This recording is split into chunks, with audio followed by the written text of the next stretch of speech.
Congratulations.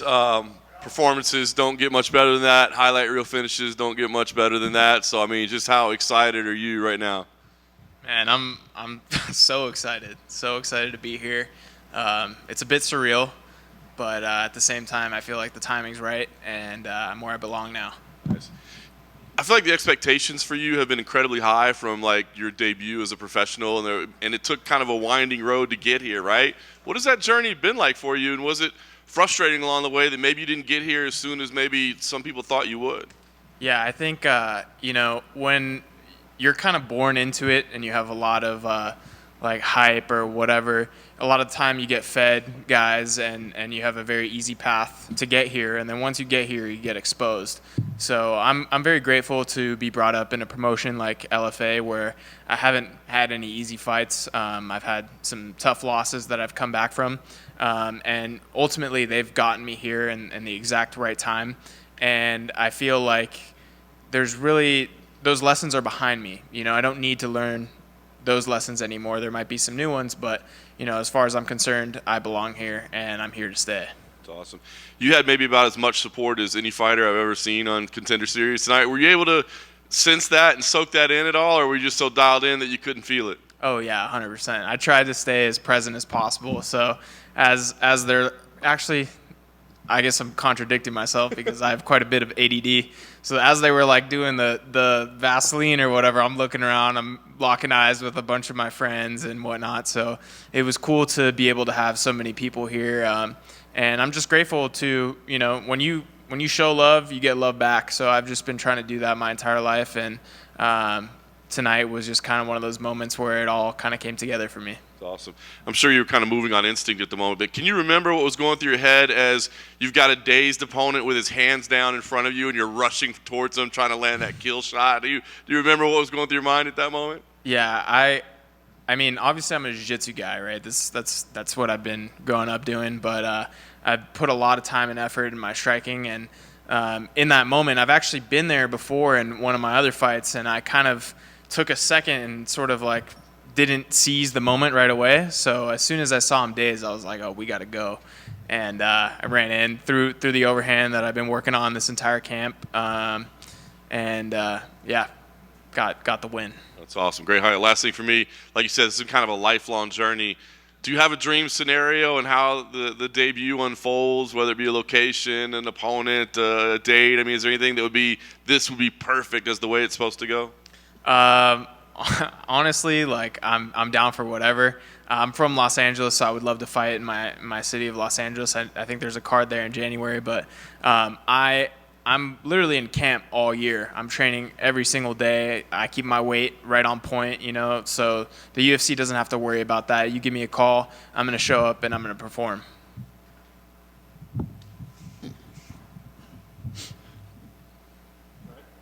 Oh, sorry, right here, Jean-Paul. So you've been a force since moving up to 170 pounds. That loss to Jacoby Jones, you said it kind of changed a lot of things for you, changed the way you approach things. Talk about the changes that you made following that loss and your mentality. Yeah, so when I fought for the LFA title, there was quite a lot of factors that led to the result that I got. One of them being cutting to 155 pounds. It was a brutal cut, and I had no mental energy left for the fight. My whole goal was to make weight. So once I made weight, it was like, there's nothing left for me mentally or physically. I didn't really care about the fight. And then the other thing was that fight ultimately led me to my team that me and my best friends have created called the Cobra Team. It's a group of 5 of us, and we're all professional fighters. And that sort of changed my sort of relationship with the sport and with fighting, because it went from being like this thing that I dread to do to this thing that I love to do, because I get to do it with my buddies, and we all corner and coach each other. So that was a big turning point for me in my journey in mixed martial arts. I really fell in love with the game once we sort of banded our team together. Yeah. So coming into this fight, it seems like you really are a guy that likes to capture the moment, and just really get the most out of the moment that you can. 9 wins, 7 first-round finishes. Now you got another first-round finish here tonight. It was kind of a highlight reel KO, massive head kick win. Did you kind of envision that before this fight? It feels like you were going to come out here, look to make that statement. You said you were a submission guy, but I never really felt like you were going to use your jiu-jitsu in this fight. It felt like you were going to come out here and try to make a statement with that KO. Am I right? Yeah, I definitely have fallen in love with my hands and my feet. So, I mean, every fight starts on the feet, so I'm going to try my best to finish it there. And if it goes to the ground, I'm more than capable to finish anybody in the world. I think tonight was just a confirmation of, I'm not just a jiu-jitsu guy. You can't say that anymore. I'm a well-rounded, polished martial artist, and I'm here to compete with the best guys in the entire world. Your father has been an integral part of your fighting background and just your journey to this point. Talk to me about him. I know he was with the Gracies for a little bit, and you've gotten experience being trained from him, being trained from the Gracies. What is the impact that your father's had on getting you to this point? Yeah, my father is my foundation. He started me in this sport. He had a dream, and he pretty much started me on this, gave me this dream, and now I've gotten to where I am now. But I'm grateful that, he forced me into this sport. I wanted to play basketball and, mess around, but he was very hard on me at a very young age. And that led me to where I am now. Obviously, I'm doing this on my own now. It's my dream as much as it's our dream. But I'm grateful, very grateful for my father, and I'm proud to wear his last name on my back. But in the same breath, behind the scenes, my mom and my stepdad have been supporting me along the way. And if it wasn't for them, I wouldn't be here right now either. Right over here. Before the fight, we watched the video package where they showed you probably earlier this week talking to the camera, and you said something like you're going to teach him a lesson. It was all humble, very confident. But my main question is, I could tell how confident you were before the fight on that video, especially. I wrote it down, very, very confident. And after the fight, I wrote down that you backed up every word you said in that video. So how confident were you that tonight would be your night and you'd be up here with a UFC contract by the end of it? It's a good question. I feel like fighting is like a wave of being confident, being insecure, and you just have to ride that wave. You have to speak what you think into existence and back yourself 100%. But in terms of confidence, I feel like, more than confident, I was present. I tried to be as present as possible, backstage, walking out, getting the Vaseline in the cage. I was just in the moment as much as possible. And I think the confidence follows. So, yeah. And lastly, a night like tonight is very rewarding for yourself, but when you take a look at the bigger picture, you think about your coaches, your father, everyone who helped you, your whole support system. What does it mean for you to bring back this victory to all of them tonight?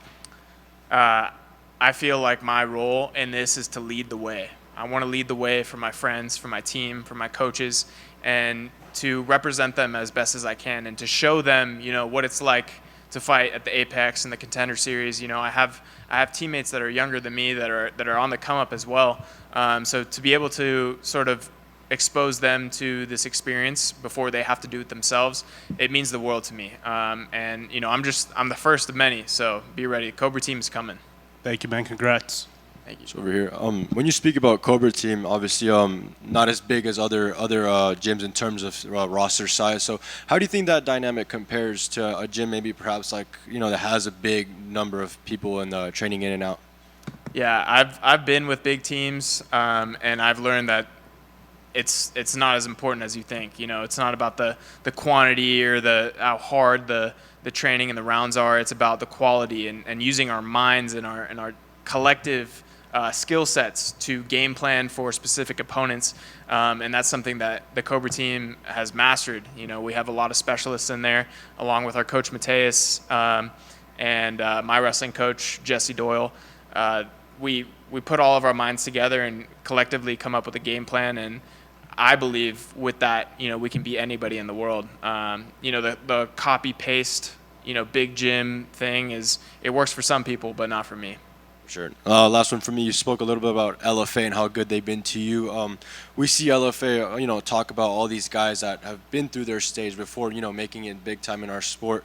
So what would it mean for you to be, maybe the next guy they talk about in a couple of years headlining, hey, he was here with us first, Yeah, that would mean the world. LFA does these posts where they say like, so and so, welcome to the UFC, and I've been seeing those, my whole career. So I'm hoping that I get one of those, and I can be, one of their fighters here in the UFC.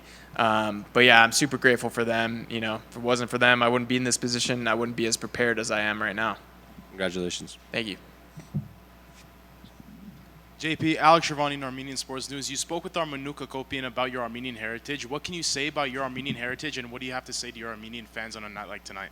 Yeah, I'm half Armenian, half Romanian, but born here in the United States. So I'm very proud to represent both sides of my heritage, and I'm looking forward to getting to know my fans and to grow together.